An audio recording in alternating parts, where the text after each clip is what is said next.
Assalamualaikum warahmatullahi wabarakatuh. Nah, jadi di sini teman-teman kita akan menjelaskan tentang pembelajaran berdiferensiasi, apa itu berdiferensiasi, terus bagaimana sih pembelajaran berdiferensiasi itu. Kemudian nanti kita akan membahas tentang teori-teori yang terkait dengan pembelajaran berdiferensiasi serta pengalaman kita selama PPL tentang penerapan dari pembelajaran berdiferensiasi di kelas kita masing-masing. Nah, jadi nanti pemateri pertama ini akan membahas mengenai definisi dari pembelajaran berdiferensiasi. Silakan Mbak Puspa, dimulai. Ya, pengertian pembelajaran berdiferensiasi.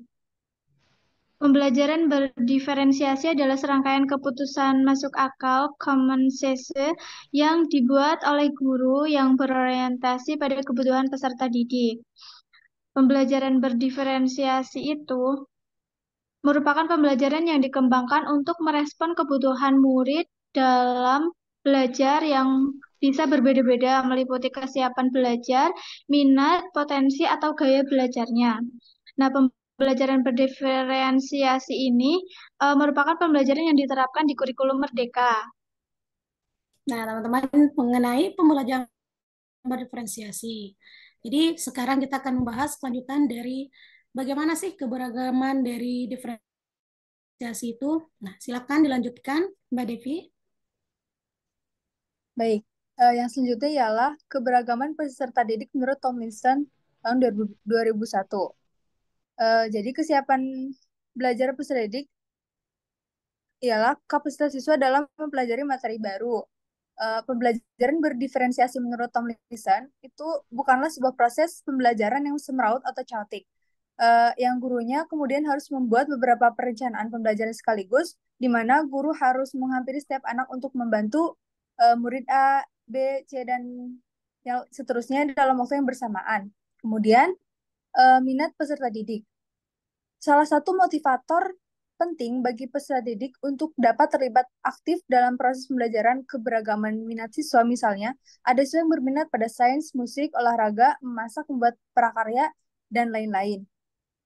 Dalam minat belajar itu memiliki karakteristik diantaranya mencakup dimensi kognitif, afektif, dan perilaku. Dimensi kognitif mencakup ketertarikan terhadap topik atau mata pelajaran tertentu. Kemudian dimensi afektif melibatkan perasaan positif atau negatif terhadap pembelajaran. Dan dimensi perilaku menunjukkan tingkat partisipasi dan ketekunan dalam kegiatan belajar. Kemudian, eh, profil belajar peserta didik. Pendekatan yang disukai peserta didik untuk belajar, yang dipengaruhi oleh gaya berpikir, gaya belajar, kecerdasan, budaya, latar belakang, jenis kelamin, dan lain-lain. Misalnya saja dalam gaya belajar itu ada visual, auditory, kinestetik, dan kemudian untuk latar belakang sosial dan budaya itu seperti seperti latar belakang keluarga, bahasa yang digunakan di rumah, dan budaya dapat mengaruhi cara peserta didik untuk memahami dan memproses sebuah informasi baru. Sekian.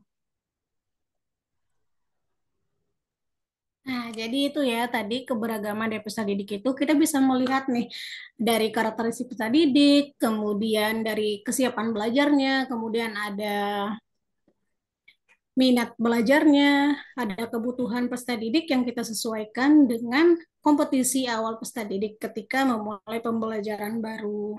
Kemudian sekarang kita akan membahas tentang teori-teori pendukung dari pembelajaran berdiferensiasi. Nah, di sini ada 4 teori yang kita gunakan dalam penerapan pembelajaran berdiferensiasi. Silakan dilanjutkan penjelasannya. Baik, akan saya jelaskan mengenai teori sistem ekologi. Teori ini dikembangkan oleh Bronfenbrenner mengenai perkembangan akan dipengaruhi lingkungan sekitar. Teori sistem ekologi ini tentang perkembangan yang terdiri dari 5 sistem lingkungan, mulai dari pengaruh interaksi langsung pada individu hingga pengaruh kebudayaan yang berbasis luas.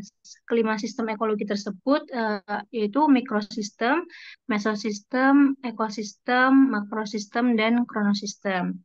Yang pertama yaitu mikrosistem. Mikrosistem adalah kondisi yang melatar belakangi anak hidup dan berinteraksi dengan orang lain dan institusi yang paling dekat dengan kehidupannya seperti orang tua, teman sebaya, tetangga, dan teman sekolah. Kemudian yang kedua yaitu mesosistem. Mesosistem adalah hubungan antara dalam mikrosistem. Sebagai contoh yaitu orang tua dan guru berinteraksi dengan sistem sekolah. Kemudian yang selanjutnya yaitu ekosistem. Ekosistem adalah sistem yang berisi sejumlah kondisi yang mempengaruhi perkembangan anak di lingkungan rumah, namun anak di sini tidak terlibat dalam satu peran langsung. Sebagai contoh yaitu karena adanya kondisi kemiskinan dalam keluarga, anak terpaksa harus bekerja dan mencari uang dan tidak melanjutkan sekolah. Kemudian yang keempat yaitu makrosistem. Makrosistem ini adalah sistem yang mengelilingi mikro, meso, dan ekosistem dan merepresentasikan nilai-nilai ideologi, hukum masyarakat, dan budaya politik. Contohnya itu anak Indonesia itu tidak sama-sama dengan anak Amerika. Dan yang terakhir yaitu kronosistem. Kronosistem ini yaitu dimensi waktu yang menuntun perjalanan setiap level sistem dari mikro dan makro. Sistem ini juga mencangkup berbagai peristiwa yang hidup, eh, hidup yang penting pada individu dan kondisi sosial kultural. Seperti itu. Selanjutnya akan dijelaskan oleh rekan saya.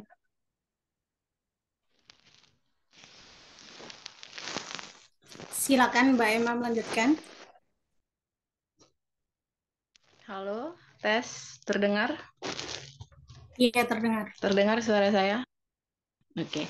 Selanjutnya saya akan menjelaskan mengenai tentang teori multiple intelligence. Teori ini dapat kita artikan sebagai kecerdasan yang majemuk. Sebenarnya kecerdasan majemuk tidak dapat diartikan sebagai kecerdasan di mana seseorang itu dapat menjawab soal tes yang ada, tetapi yang dimaksud dengan kecerdasan majemuk itu adalah di mana kemampuan seseorang untuk memecahkan persoalan yang nyata dan dalam situasi yang bermacam-macam. Nah, pada teori multiple intelligence ini ada 8 bentuk kecerdasan. Ada 8 bentuk kecerdasan. Yang pertama itu adalah kecerdasan verbal linguistik, yang kedua ada kecerdasan logis matematis, dan yang ketiga ada kecerdasan spasial visual, keempat kecerdasan kinestetik jasmani, kemudian kecerdasan interpersonal, kecerdasan musikal, kecerdasan interpersonal, dan yang terakhir adalah kecerdasan naturalis. Nah, selanjutnya saya akan menjelaskan satu persatu ya untuk memahami lebih jauh mengenai tentang berbagai macam bentuk kecerdasan. Yang pertama ada kecerdasan verbal linguistik. Yang dimaksud dengan kecerdasan ini adalah kemampuan berbahasa, misalnya saja melalui membaca, menulis, berbicara, memahami urutan dan makna dari kata-kata, serta menggunakan bahasa dengan benar. Kemudian kecerdasan logis matematis, ini merupakan kecerdasan dalam mengolah angka, matematika, dan logika untuk menemukan dan memahami berbagai pola, seperti pola pikir, pola visual, pola jumlah, atau pola warna. Yang ketiga, kecerdasan spasial visual. Ini merupakan kecerdasan dalam bidang ruang dan gambar ya. Individu memiliki kekuatan dalam imajinasi dan senang dengan bentuk, gambar, pola, desain, serta tekstur.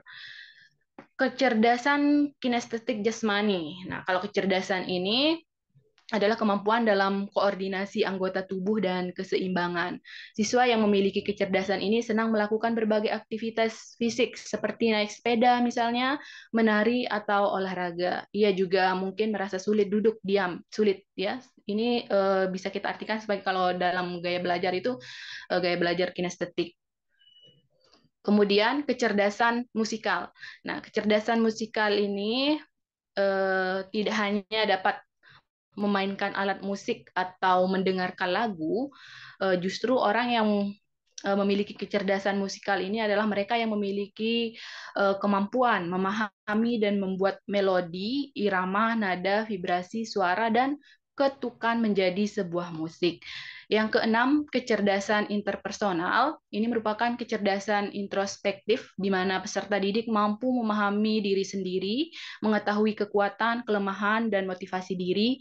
Jika kecerdasan ini menonjol pada diri peserta didik, biasanya dia akan bisa berbuat bijaksana dan bisa mengendalikan keinginan serta perilakunya. Juga mampu membuat rencana dan keputusan. Kecerdasan ini dimiliki oleh seorang penulis, ilmuwan, dan filsuf. Yang ketujuh ada kecerdasan interpersonal. Yang dimaksud dengan kecerdasan interpersonal adalah kecakapan. Kecakapan atau kemampuan untuk bermasyarakat serta memahami dan berinteraksi dengan orang lain. Mereka yang mempunyai kecerdasan ini mampu bekerja, berinteraksi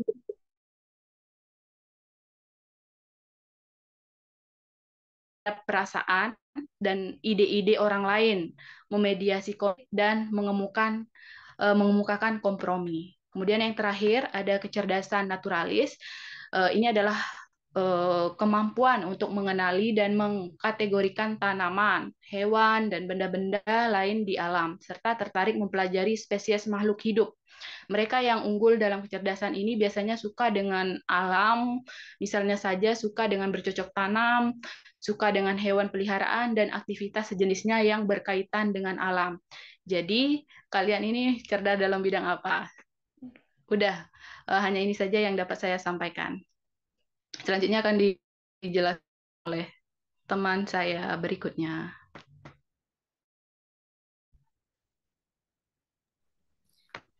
Baik, saya lanjutkan. Kemudian yang ketiga itu guru dapat memilih teori zone of proximal. Nah, nanti ini biasanya disingkat dengan ZVD. Ini adalah zona antara tingkat perkembangan aktual dan tingkat perkembangan potensial anak. Nah, ketika sudah memasuki zona of proximal, maka peserta didik itu sebenarnya sudah dapat dibebaskan secara mandiri belajarnya. Akan tetapi, akan lebih baik hasilnya itu jika dibimbing oleh orang dewasa. Nah, kemudian perkembangan aktual anak itu nanti dia tanpa memerlukan bantuan dari orang lain. Nah, secara mandiri si anak itu sudah mampu mengerjakan tugasnya masing-masing. Akan tetapi pada tingkat perkembangan potensial anak itu si anak masih membutuhkan bantuan orang lain dalam menyelesaikan tugasnya. Namun intinya dari teori zone of proximal ini adalah peserta didik itu atau orang dewasa harus membimbing peserta didik dalam mengerjakan tugasnya agar hasil akhir dari tugas tersebut bisa maksimal dan mampu menjangkau dari menumbuhkan atau meningkatkan kemampuan kompetensi awal si peserta didik begitu. Kemudian teori selanjutnya tentang learning modalities akan dijelaskan oleh Sitiana. Baik, yang terakhir adalah teori yang mendukung pembelajaran berdiferensi yang dinamakan teori learning modality. Nah, teori learning modality ini bisa dikenal sebagai modalitas gaya belajar yang dibedakan menjadi gaya belajar visual, auditori, dan juga kinestetik. Nah, terdapat beberapa perbedaan atau perbedaan pendapat dalam mengartikan bahwa modalitas belajar ini sering kali diinterpretasikan sebagai gaya belajar. Padahal sesungguhnya visual, auditori, dan juga kinestetik ini bukan merupakan sebuah gaya belajar, namun modal yang dimiliki oleh setiap peserta didik untuk melakukan kegiatan pembelajaran. Yang pertama ada visual. Visual itu kegiatan pembelajaran yang lebih berbasis ke gambar, peserta didik itu bisa dengan cara mengamati ataupun membaca, itu termasuk dalam visual. Kemudian yang kedua ada auditori, di mana kegiatan pembelajaran atau media yang digunakan untuk belajar itu lebih cenderung ke pendengaran atau lebih menonjol di indera pendengarannya. Kemudian yang kinestetik, itu kegiatan pembelajaran yang lebih banyak melakukan sesuatu dengan fisik. Contohnya aktivitas langsung, praktik di lab, kemudian belajar dari pengalaman, atau bisa disebut dengan learning by doing.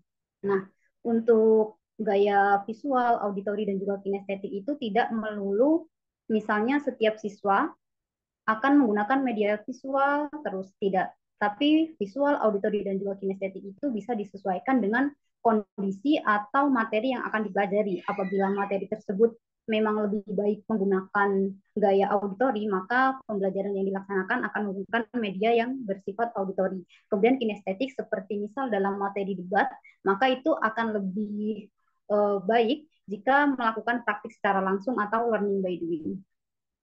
Jadi seperti itu untuk teori learning modality. Untuk selanjutnya.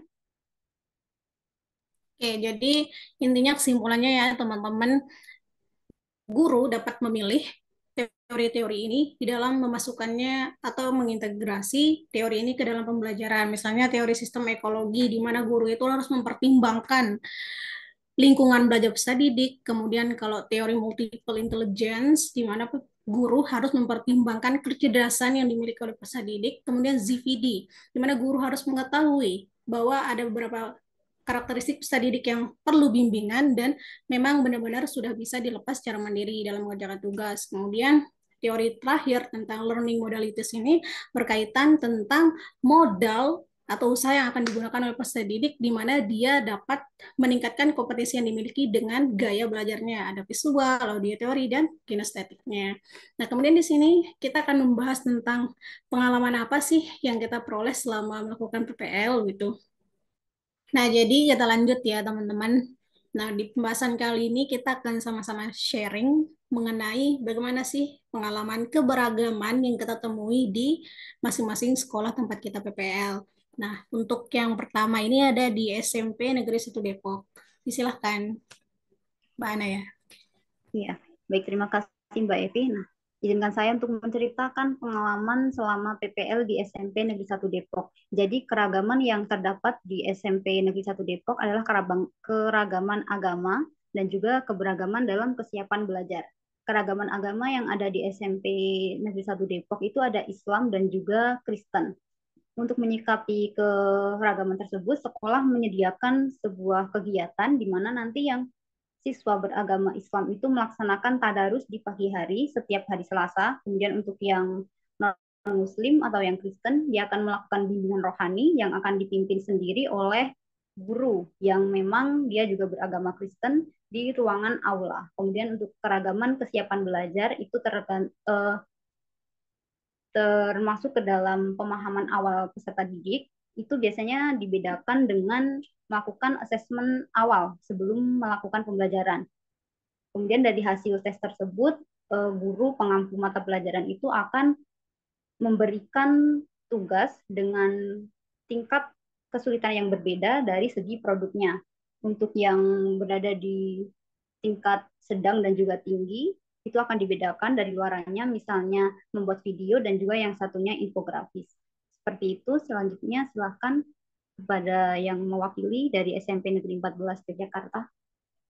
Oke, jadi saya sendiri akan menjelaskan bagaimana sih perbedaan atau keberagaman yang kita temui di SMP 14 Yogyakarta. Nah, di sini keberagaman yang pertama itu kita lihat dari kesiapan belajar peserta didik. Nah, contohnya itu seperti materi ketika mengajar materi menulis puisi kemarin, peserta didik itu kita kategorikan menjadi 3, ada dasar, cakap, dan mahir. Nah, kemudian karakteristik peserta didik itu juga rata-rata masih homogen ya, jadi kita sangat kesulitan menentukan pembelajaran yang heterogen, tetapi adapun diferensiasi yang muncul di pembelajaran ini adalah pada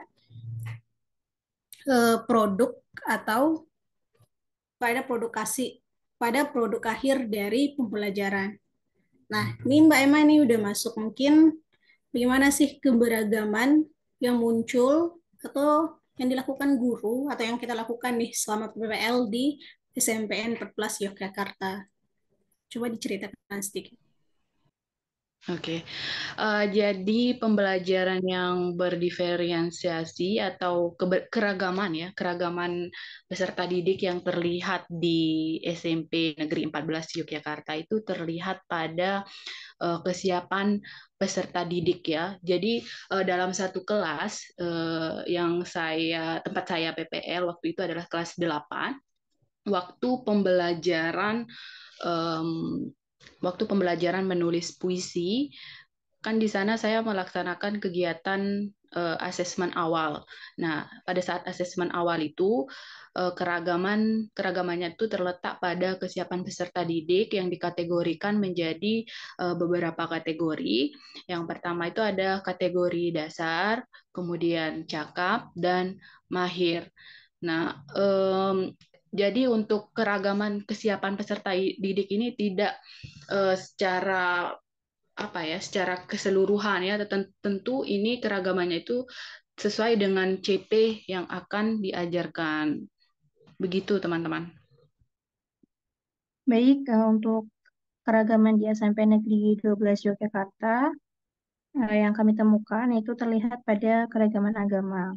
Memang sebagian besar itu menganut agama Islam, namun beberapa juga ada yang menganut agama Kristen maupun Katolik. Pada contoh kegiatannya itu pada kegiatan setiap hari Jumat di SMP Negeri 12 Yogyakarta itu untuk yang beragama Islam, kami melakukan sholat Jumat berjamaah. Kemudian untuk yang beragama Kristen maupun Katolik itu eh, berkumpul melakukan ibadah di aula. Selain itu juga terdapat keragaman budaya dan etnis. Pada salah satu kelas, yaitu kelas 7A yang saya sendiri ampu itu ada keragaman budaya dan etnis, yaitu pada siswa yang berasal dari Jepang.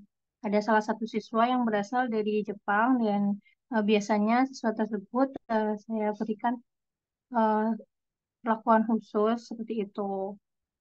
Mungkin seperti itu keragaman yang kami temukan di SMP Negeri 12 Yogyakarta. Oke, nah Apakah Mbak Devi mau menambahkan? ya Devi mau menambahkan atau tidak? Cukup, cukup. Cukup. Jadi yang terakhir nih ada SMK 6 Yogyakarta. Coba kita lihat keberagaman apa sih yang ada di SMK 6 Yogyakarta. Baik, kalau di SMK 6, SMK Negeri 6 Yogyakarta seperti yang dijelaskan sama Mbak Ana dan Mbak Livia ya. Jadi keberagaman yang ada di SMK 6 Yogyakarta itu ada di agama. Jadi di SMK 6 itu agamanya itu ada di Islam dan di Kristen walaupun mayoritas beragama Islam. Setiap hari di SMK 6 Yogyakarta itu melaksanakan tadarus bersama. Kalau misalkan yang Islam itu melaksanakan tadarus di kelasnya masing-masing, sedangkan untuk yang beragama Kristen melakukan ibadah di aula. Kemudian di kelas yang kemarin saya ampu yaitu kelas 10 Tata Busana 3 itu gaya belajar mereka itu berbeda-beda. Jadi ada beberapa peserta didik, mungkin salah satu dari peserta didik yang lebih bisa memahami pembelajaran dengan menggambar atau membuat mind map.